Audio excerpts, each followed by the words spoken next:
कृष्ण तदनन्तरं गुरु पापात्मनां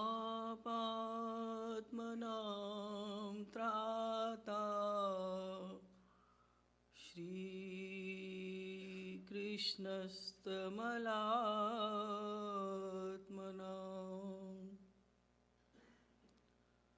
यो ब्रह्मणं विदधाति पूर्वं यो वै वेदांश्च प्रणोति तस्मै तद्वंहादेवमात्म्यबुद्धिप्रकाशं मुमुक्षुर्वै शरणमहं प्रपद्ये।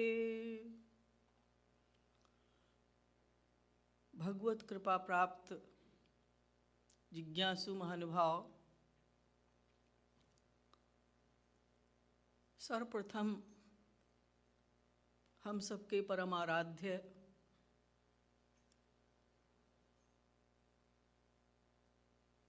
परम श्रद्धेय विश्ववंद्य श्री महाराज जी के चरणों में कोटि कोटि प्रणाम करते हुए आप सभी का हार्दिक अभिनंदन।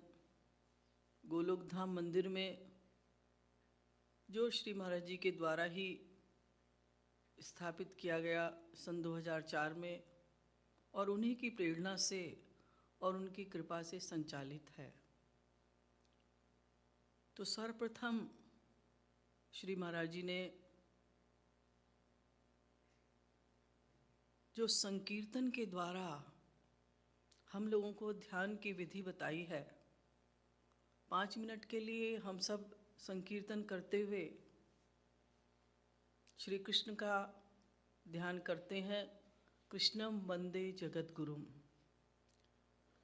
क्योंकि आदि जगद्गुरु श्री कृष्ण ही हैं। उन्होंने ही वेदों का ज्ञान सर्वप्रथम ब्रह्मा जी को दिया, फिर ब्रह्मा जी ने नारद जी को दिया। उस प्रकार से परंपरा चली आ रही है।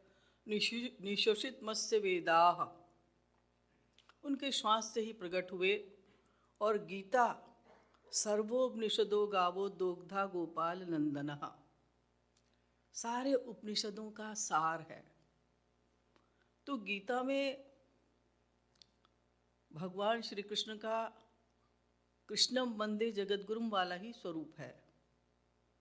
हमारे संसार में तो ये परंपरा आदि जगद्गुरु शंकराचार्य के समय से चली है। जब सनातन धर्म की मान्यताएं लुप्त होने लगी, पाखंड बहुत बढ़ गया, वेदों का अर्थ का अनर्थ होने लगा, तब सभी विद्वानों ने मिलकर ये निश्चय किया कि भाई कोई एक ऐसी उपाधि होनी चाहिए जिससे कि गृहस्थी जो अंधकार में है, जो भटक रहे हैं, माया से ग्रसित हैं, दैहिक दैविक भौतिक तापों से तप्त हैं, उनके मार्गदर्शन के लिए कोई ऐसी पर्सनैलिटी होनी चाहिए जिसे आंख बंद करके वो चले जाएं जिसके पास और वो उसका मार्गदर्शन कर सके। तो उस समय विद्वानों के बीच शास्त्रार्थ होता था। फिर जगद्गुरु रामानुजाचार्य, जगद्गुरु निम्बारकाचार्य, जगद्गुरु माध्वाचार्य, ये सब गद्दीधारी जगद्गुरु इनके चले आ रहे हैं। ये आदि जगद्गुरु हुए 4, उसके पश्चात इनकी परंपरा में गद्दीधारी जगद्गुरु चले आ रहे हैं। फिर 5वें मूल जगद्गुरु विश्व के इतिहास में हमारे परम प्रिय श्री महाराज जी, जिन्होंने जगद्गुरु होते हुए भी, जगद्गुरुत्तम होते हुए भी इतना सरल जीवन व्यतीत किया और इतने सहज रूप में हम लोगों का मार्गदर्शन किया कि हम लोग समझ ही नहीं पाए कि इतनी बड़ी पर्सनैलिटी का हमें मार्गदर्शन मिल रहा है।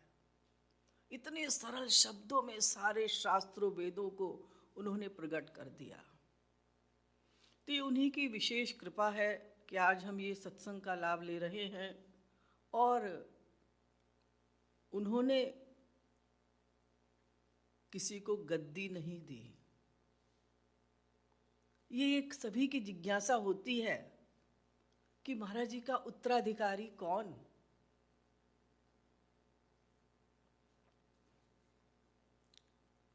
महाराज जी का उत्तराधिकारी कौन?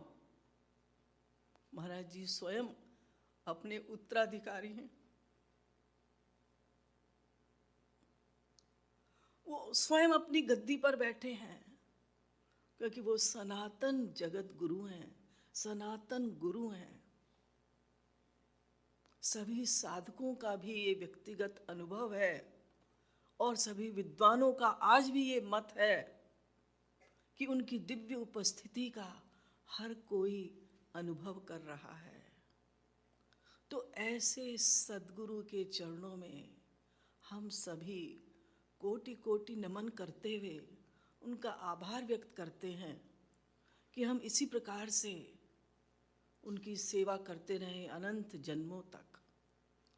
तो उन्होंने जो साधना की पद्धति बताई, सभी का समन्वय करते हुए, सभी जगत गुरुओं के सिद्धांतों का समन्वय करते हुए, सभी आचार्यों का सम्मान करते हुए, और जो आज के कलयुग में संभव है सभी के लिए, सभी जाति, सभी संप्रदाय, सभी धर्मों के लोगों के लिए, और वो प्रत्यक्ष रूप से आप लोग देख भी रहे हैं। हमारी संस्था में जगत गुरु कृपालु परिषद जो एक अंतर्राष्ट्रीय संस्था है, आज हर जाति के, हर संप्रदाय के, हर धर्म के लोग आ रहे हैं। तो उन्होंने जो गीता का सार है, ध्यान ध्यान ध्यान, निरंतर स्मरण, गीता के 8वें अध्याय में अनन्य चेता सततम यो मां स्मरति नित्यशः तस्याहं सुलभः पार्थ नित्ययुक्तस्य योगिनः।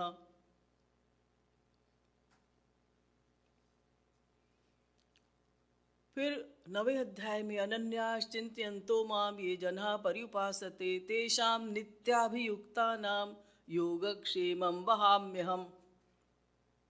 10वें अध्याय में भी तेषां सतत युक्तानां भजतां प्रीतिपूर्वकं ददामि बुद्धि योगम तम येन माम उपयान्ति ते। यानी अनन्य स्मरण, अनन्य स्मरण, स्मरण स्मरण स्मरण।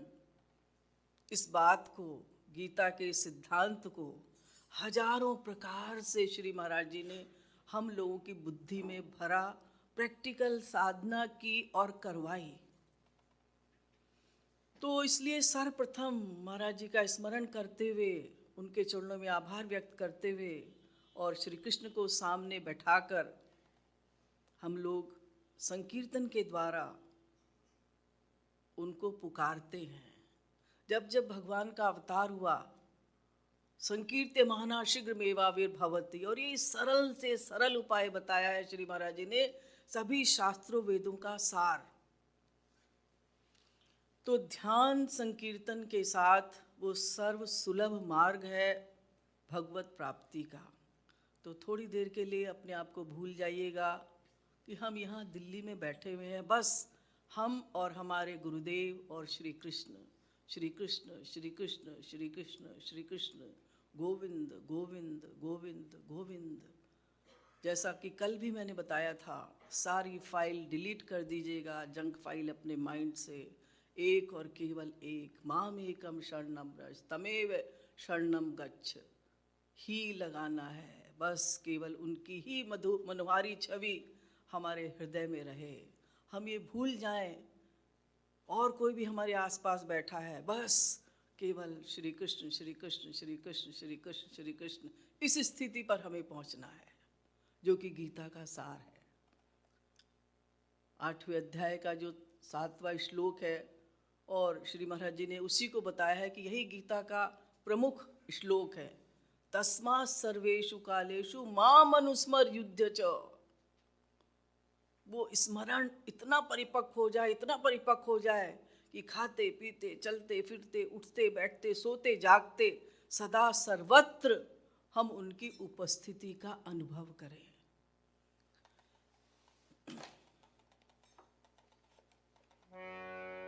अभी जो मैं कीर्तन प्रारंभ करने जा रही हूँ, वो भी अपने आप में एक विशेष संकीर्तन है। बोल तो बहुत साधारण है, किंतु महाराज जी ने आध्यात्मिक आंदोलन, आध्यात्मिक क्रांति इसी संकीर्तन के द्वारा प्रारंभ की। और इसका पहला ही शब्द भजो, भजो गिरधर गोविंद गोपाला, पहला ही शब्द श्री महाराज जी के संपूर्ण सिद्धांत को प्रकट करता है। संपूर्ण सिद्धांत का समावेश हो जाता है इसमें। भज सेवायाम धातु, भज भक्ति, भक्ति योग का ही प्रतिपादन श्री महाराज जी ने किया है।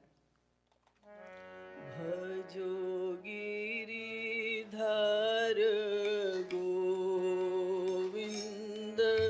गोपाला,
सरकार की जय। वृंदावन बिहारी लाल की जय।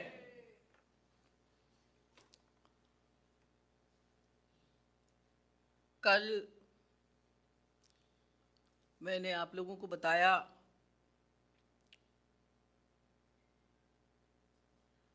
कि जब शंख बज गए, युद्ध की तैयारी हो गई, दोनों सेनाएं खड़ी हुई हैं, कौरवों की और पांडवों की, तो अर्जुन ने श्री कृष्ण से कहा, सेनयोरुभयोर मध्य रथम स्थापय मेच्युत। मेरा रथ दोनों सेनाओं के बीच में ले चलो ताकि मैं देख लूं कौन कौन आया है। अरे पहले नहीं पता था तुम्हें किससे लड़ाई करनी है, किससे युद्ध होना है? देखा द्रोणाचार्य, मेरे गुरु, भीष्म पितामह, अश्वत्थामा, ये सब बड़े बड़े महारथी खड़े हुए हैं, तो कंफ्यूज हो गया अर्जुन। किंग कर्तव्य विमूढ़ जिसे कहते हैं, और बैठ गया रथ के ऊपर। ए मुक्त्वा अर्जुन संख्ये रथोपस्थ उपाविशत् गांडीवं संसृते हस्तात् त्वक् चैव परिदह्यते न च शक्नोमि वस्थातुं भ्रमति च मे मनः। ये मेरे हाथ से फिसल रहा है धनुष्मान, कांप रहा है मेरा शरीर। ये सब कल मैंने आपको बताया, फर्स्ट चैप्टर में ये सब है, 29, 30। फिर अर्जुन ने कहा, नाकांक्षे विजयम कृष्ण न च राज्यम सुखानि च। तो ये सब वार्तालाप हुआ। तो क्या वास्तव में अर्जुन अज्ञानी था? तो मैंने आपको बताया नहीं, ये केवल एक्टिंग। हम लोगों के मार्गदर्शन के लिए श्री कृष्ण ने अर्जुन को सभी शास्त्रों का उपदेश दिया। जो 6 शास्त्र हमारे हिंदू धर्म ग्रंथ में, वेदांत, न्याय, सांख्य, मीमांसा, वैशेषिक, पातंजलि, उन्हीं को शास्त्र भी कहते हैं, इनको दर्शन भी कहते हैं, वो सब गीता में भरा पड़ा है। यानी गीता एक ऐसा ग्रंथ है जो सभी उपनिषदों का सार है और सारे शास्त्रों का उसमें उपदेश है। लेकिन कॉन्क्लूजन क्या है? सांख्य ये कहता है, न्याय ये कहता है, वेदांत ये कहता है। श्री महाराज जी ने सबका निचोड़, गीता तो बहुत से लोग पढ़ते हैं, पाठ भी करते हैं, पूरे जीवन भर पढ़ते रहते हैं और भाष्य भी पढ़ते हैं। और सोचिएगा, महाराज जी से जाकर कह देते थे लोग कि गीता में तो ऐसा लिखा है, गीता में तो ऐसा लिखा है। हम लोगों को हंसी आती थी कि एक जगत गुरु उत्तम, जो सारे शास्त्रों वेदों का ज्ञाता हो, जिसके करतल गत हों सारे शास्त्र वेद, कंप्यूटर की तरह जो बोलते रहते हैं, उनके सामने इस तरह की बातें करना। अरे गीता में क्या लिखा है? गीता नहीं फजीता है। हजारों वर्षों तक पढ़ते रहोगे तो भी नहीं समझ पाओगे वो कर्म योग क्या है और किस प्रकार से उसमें श्री कृष्ण ने अर्जुन को उपदेश दिया है, उसका तात्पर्य क्या है। इतना विरोधाभास है गीता में ही। कर्म की प्रशंसा की गई शुरू में, कर्मण्यैव संसिद्धि मा स्थिता जनकादय लोक संग्रह में वापि संपर्शन कर्तुमर्हसि। फिर ज्ञान योग का उपदेश दिया तो पढ़ने वाला कहेगा नहीं कर्म करना ठीक है। फिर ज्ञान योग का उपदेश दिया, लास्ट में भक्ति योग, जब अर्जुन को कुछ समझ में नहीं आया। तो ये सब कल मैंने आप लोगों को बताया कि किस प्रकार से श्री कृष्ण आगे बढ़ रहे हैं। अर्जुन को समझाया, तू शरीर नहीं है, आत्मा है। बस यही एक अगर हम सिद्धांत समझ लें तो हमारे सारे दुख समाप्त हो जाएं। जो हमें बार बार अशांति होती है, मेरा भाई बीमार है, मेरा बेटा बीमार है, मेरी माँ बीमार है, वो मर ना जाए, उसको ऐसा हो गया, उसको ऐसा हो गया, या और क्यों हमें अशांति होती है, उसने मुझे ऐसा कह दिया, उसने ऐसा कह दिया, वो ऐसा है, वो ऐसा है। तो अगर हम अपने आप को आत्मा मान लें तो फिर ये सारे दैहिक दैविक भौतिक तापों की हमें फीलिंग ना हो। दुख तो आएगा, प्रारब्ध के अनुसार, प्रारब्ध को कोई नहीं काट सकता, लेकिन हमें फीलिंग नहीं होगी। उसी अवस्था पर हमें पहुंचना है। लोग पूछते हैं सत्संग का क्या लाभ है? अरे तुम लोग राधे राधे राधे राधे करते रहते हो, इसका क्या लाभ है? यही लाभ है, हर परिस्थिति में कैसे हम प्रसन्न रह सकते हैं,